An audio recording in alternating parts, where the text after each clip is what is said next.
শীতকালে প্রত্যেকের জন্য তাদের স্বাস্থ্যের যত্ন নেওয়া খুবই গুরুত্বপূর্ণ। বিশেষ করে আপনি যদি গর্ভবতী হন আর আপনার ডেলিভারিও যদি এই শীতকালে হয়ে থাকে।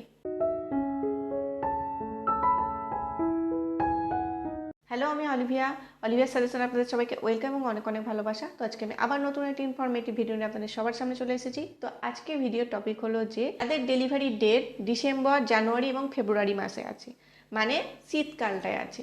তারা এই সময় কিভাবে নিজেকে আর কি ডেলিভারির জন্য তৈরি করবেন, তারপর এই সময় কোন কোন ভুলগুলো করবেন না, কোন কোন জিনিসগুলো বেশি করে করবেন যাতে আপনি এবং আপনার বাচ্চা সুস্থভাবে থাকে এবং ডেলিভারিও নর্মাল হওয়ার চান্স থাকে, সেই সব কিছু নিয়ে পুরো ডিটেলস আলোচনা করব।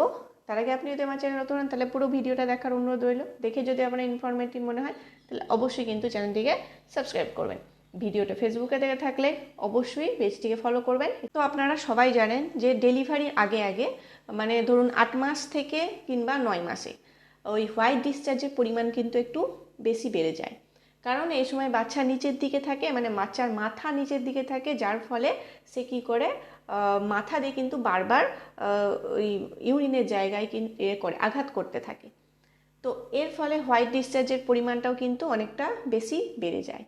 তো এই সময় আপনাদেরকে কি করতে হবে, নিজেকে সবসময় পরিষ্কার রাখতে হবে। মানে সারা দিন রাতে 3 বার মিনিমাম আপনাদেরকে প্যান্টি চেঞ্জ করতে হবে। যদি প্যান্টি চেঞ্জ করতে না চান তাহলে সেক্ষেত্রে প্যান্টি লাইনার পাওয়া যায়, সেটাও আপনারা কিন্তু ইউজ করতে পারেন।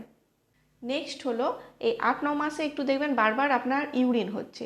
এছাড়াও আবার এটা শীতকাল, এ সময় একটু বেশি হবে। আবার দেখবেন কারো কারো ক্ষেত্রে এরকম হয় যে কেউ একটু হাঁচি দিতে গেলে বা কাশি হলে সেক্ষেত্রে ইউরিন লিক হচ্ছে। তো এটা সম্পূর্ণ নর্মাল, এটা কিন্তু মানে খারাপ লাগার কোনো বিষয় নয়, এটা সবার ক্ষেত্রেই হয়ে থাকে। তো এই সময় কি হয়, ওই প্যান্টি থেকেও কিন্তু বাজে একরকম স্মেল বের হয়। তো এই বারবার মানে ইউরিন পাস হওয়া, তারপর ইউরিন লিকেজ হওয়া, এগুলো থেকে কিন্তু ইনফেকশান হওয়ার চান্স থাকে। তাই এই সময় চেষ্টা করবেন একটু হালকা গরম জল দিয়ে ইউরিনের জায়গা মিনিমাম 3 থেকে 4 বার প্রতিদিন ওয়াশ করা। জায়গাটা ক্লিন থাকবে, তাহলে আর কোনো রকম ইনফেকশান হওয়ার ভয় থাকবে না। নেক্সট হচ্ছে অনেকে আছে যারা এই শীতকালে আর কি মানে স্নান করে না, জামা কাপড় পাল্টায় না, এমনকি খাওয়ার আগে হাতটা পর্যন্ত ধোয় না। তো দেখুন এই সময় মানে শীতকালে একটু সবাই একটু অলসতা ফিল করে, কিন্তু তার মানে এই নয় যে আপনি স্নান করবেন না। অন্তত স্নান না করলেও হালকা গরম জল দিয়ে নিজেকে ভালোভাবে ক্লিন করে জামাটা অন্তত পাল্টে নেবেন। আর খাওয়ার আগে অবশ্যই কিন্তু হাত ভালোভাবে ক্লিন করে ধুয়ে তারপরে কিন্তু খাবেন। নাহলে কি হবে, শীতকাল যেহেতু গর্ভবতী মহিলাদের মানে ইমিউনিটি পাওয়ার একটু কম থাকে, আর এই জন্যে কিন্তু ওই জীবাণু আর কি পেটের মধ্যে গেলে বা শরীর থেকে যা হোক জীবাণু আর কি গেলে সেটা থেকে জ্বর, সর্দি, কাশি এগুলো কিন্তু একটু বেশি হয়। তাই এই জিনিসগুলো যদি মেনটেন করেন তাহলে সেক্ষেত্রে কিন্তু এগুলো হওয়ার চান্স খুব কম থাকে। এছাড়াও অনেকে কি করে ডাক্তারের পরামর্শ নিয়ে যাতে ফ্লু যাতে না হয় সেই জন্যে কোনো রকম ইনজেকশানও কিন্তু নেয়। তো সেটাও কিন্তু আপনি ডাক্তারের পরামর্শ নিয়ে অবশ্যই করতে পারেন। এই সময় কিন্তু ঠান্ডা কোনোভাবেই লাগানো যাবে না। তাই যেহেতু শীতকাল পড়তে শুরু করে দিয়েছে, তাই সবসময় গরম জামা কাপড় আপনাকে পরতে হবে। পায়ে সবসময় মোজা পরে আপনি তবে হাঁটবেন, মাথায় একটু টুপি রাখবেন, তারপর গায়ে একটু গরম জামা হোক বা শাল হোক বা সোয়েটার সবসময় কিন্তু একটু পরে থাকবেন। নেক্সট হচ্ছে এই সময় আপনি কি করবেন, একটু রোদে বসবেন, যেটা থেকে ভিটামিন ডি পাওয়া যাবে, যেটা আপনার জন্যে এবং বাচ্চার জন্যে খুবই উপকারী। এ থেকে বাচ্চার হাড় শক্ত হবে, সাথে আপনারও কিন্তু হাড় শক্ত হবে, যেটা ডেলিভারির সময় কিন্তু খুবই প্রয়োজন। নেক্সট হচ্ছে দেখবেন শীতকালে মানে এই সময় আর কি প্রচণ্ড পরিমাণে ওই ভাজা পোড়া জিনিস কিন্তু খেতে একটু বেশি ভালো লাগে। তো এই সময় আপনাকে মনে রাখতে হবে আপনি এই সময় কিন্তু মানে গর্ভবতী, তো সেই অনুযায়ী বেশি তেলে ভাজা জিনিস এইসব না খাওয়ারই চেষ্টা করবেন। কারণ এ থেকে কি হয় যে গ্যাসের সমস্যা হয়, কোষ্ঠকাঠিন্য হয়, সেক্ষেত্রে কিন্তু আরও নিজের সমস্যা হবে। এই শীতে দেখবেন আপনার একটু ডায়েটেরও পরিবর্তন হতে পারে, কারণ এই শীতকালে প্রচুর পরিমাণে নানান রকম শাকসবজি আসে, ফল আসে। তো তার মধ্যে আপনি শাকসবজির মধ্যে আপনি ডেলি পালং শাক যেটা, সেটা আপনি অবশ্যই কন্টিনিউ খাবেন। মটরশুঁটি খাবেন, ব্রোকলি খাবেন, তারপর বিট খাবেন, মানে যেগুলো একটু লাল শাক সেগুলো খাবেন, যেগুলো লাল টাইপের জিনিস সেগুলোও খাবেন, আর যেগুলো পুরোপুরি একবারে সবুজ সেগুলোও কিন্তু খাবেন। সাথে এর যে ফলগুলো এই সময় সিজনাল যে ফলগুলো হয় সেগুলো খাবেন, লেবু বেশি করে খাবেন, স্ট্রবেরি বেশি করে খাবেন। এগুলোতে কি হয়, ভিটামিন সি থাকে আর রোগ প্রতিরোধ ক্ষমতাও কিন্তু অনেকটা বাড়াতে সাহায্য করে। নেক্সট হচ্ছে এই সময় একটু গরম টাইপের জিনিস বেশি খাওয়ার চেষ্টা করবেন। শুধু যে শীতকাল মানেই বলছি এটা কিন্তু নয়, ডেলিভারির আগে আগে আপনি যদি সমস্ত কিছু খাবার একটু গরম গরম খান তাহলে সেক্ষেত্রে নর্মাল ডেলিভারির কিন্তু চান্স বেশি থাকে। তাই আপনি প্রতিদিন খাবারে গুড় খেতে পারেন, গুড় কিন্তু একটু গরম টাইপ জিনিস। তারপর হলুদ খাবেন, আপনি কাঁচা হলুদ অল্প একটু চিবিয়ে খেতে পারেন। এছাড়াও দুধের সাথে মানে গরম একটু দুধের সঙ্গে আপনি হলুদ দিয়ে সেটা খেতে পারেন। ড্রাই ফ্রুটস একটু গরম টাইপ জিনিস সেগুলো খেতে পারেন। 2-3 দিন পর পর রসুনের একটা করে কোয়া খেতে পারেন। এছাড়াও এই সময় খেজুর আপনি 6 থেকে 7টা করে কিন্তু অবশ্যই খাবেন। এগুলো নর্মাল ডেলিভারির জন্য কিন্তু খুবই উপকারী। জলটা মিনিমাম 3 থেকে 4 লিটার খেতেই হবে। 4 লিটার না খেলেও আপনাকে 2 থেকে 3 লিটার মিনিমাম খাওয়ার কিন্তু চেষ্টা করবেন, না হলে আবার ডিহাইড্রেশন হওয়ার চান্স থাকে। সাথে বাচ্চার অ্যামিউনিটি ফ্লুইডের জলটা মানে সেটাও কিন্তু কমে যাওয়ার চান্স থাকে, যা থেকে বাচ্চার ইনফেকশন হতে পারে।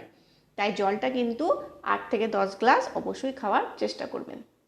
শীতকাল যেহেতু পড়েছে আর যারা এই সময় শেষের দিকে আছেন তারা হয়তো আগে হাঁটাচলা করেছেন, এবার শীত এসেছে বলে আপনারা হয়তো ভয় খাচ্ছেন যে বাইরে হাঁটতে যাব যদি এর থেকে ঠান্ডা লেগে যায় বা সর্দি কাশি লেগে যায়। তো স্বাভাবিক বাইরে হাঁটতে যাওয়ার কিন্তু কোনো প্রয়োজনে আপনি ঘরের মধ্যেই নিজেকে একটু অ্যাক্টিভ রাখবেন, হাঁটাচলা করবেন, বাড়ির যে কাজগুলো সেগুলো একটু করবেন।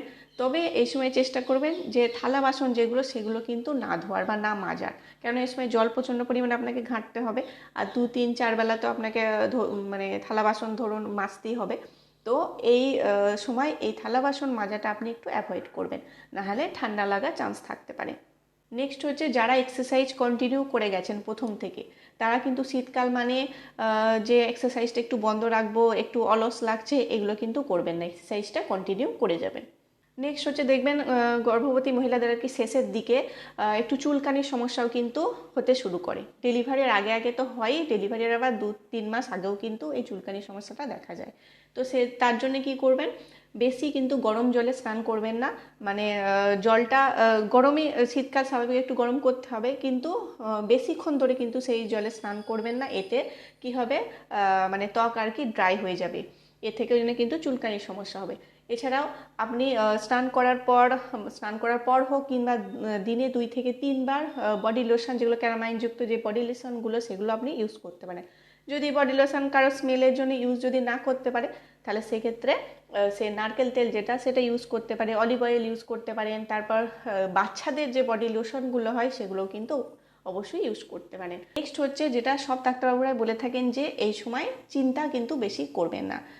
আপনি লক্ষ্য করবেন যে ডেলিভারি যত শেষের দিকে যাবে তত দেখবেন আপনার প্রেশার আগে নর্মাল ছিল, কিন্তু শেষের দিকে প্রেশারটা একটু বেশি হাই হচ্ছে। কেন হচ্ছে, যে আপনি বেশি চিন্তা করছেন বলে। নর্মাল ডেলিভারি হোক কিংবা সি সেকশন, দুটোর জন্যই প্রেশার বাড়া কিন্তু মারাত্মক ক্ষতি। তাই চেষ্টা করবেন এই সময় চিন্তা কম করার। নেক্সট যেটা ইম্পর্টেন্ট হলো, ডেলিভারি যেহেতু খুব কাছে, তাহলে সেক্ষেত্রে হসপিটাল ব্যাগ নিশ্চয়ই আপনার আগে থাকতে গুছিয়ে নিয়েছেন। আর যদিও বা গুছিয়ে না রাখেন তাহলে সেক্ষেত্রেও কিন্তু খুব তাড়াতাড়ি গুছিয়ে আপনাকে রাখতে হবে। কেননা 37 সপ্তাহ পর থেকেই যে কোনো সময় কিন্তু বেবি ডেলিভারি হতে পারে, নর্মালভাবেই হতে পারে সেটা। তাই আগে থাকতে ব্যাগ গুছিয়ে রাখা কিন্তু খুবই প্রয়োজন। তো এই ছিল আজকের ভিডিও, আশা করি ভিডিওটা অনেকটা ইনফরমেটিভ হবে।